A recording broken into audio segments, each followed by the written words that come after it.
Voici une présentation des 3 étapes nécessaires dans la création du MCT, ou Manufacturing Critical Path Time. La première étape consiste à cartographier le temps de passage total d'une commande du point de vue du client, du moment où elle est émise par celui-ci jusqu'à ce qu'il réceptionne le bien ou le service en question. Nous commençons par découper le flux en grandes étapes successives. Ici, nous voyons 5 blocs représentant le traitement de la commande, la production, l'acheminement, l'assemblage, puis enfin l'emballage et l'expédition. Chacune de ces étapes est traduite en jours calendaires, le but n'étant pas ici de rentrer dans le détail minute par minute, mais d'obtenir une vision claire de la durée totale perçue par le client. Le temps de passage global constaté dans cet exemple est de 37 jours.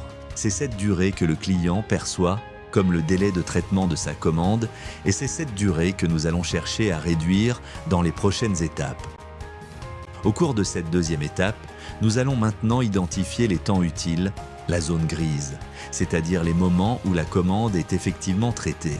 Par exemple, sur les 12 jours indiqués en phase de production, nous pouvons constater que le temps effectif où la pièce est transformée n'est que de quelques heures, le reste étant du temps d'attente, aussi appelé zone blanche.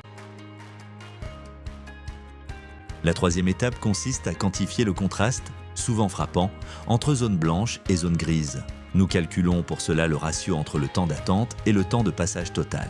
Dans les environnements à forte variabilité, notre expérience nous a montré que ce ratio était en moyenne de 95%.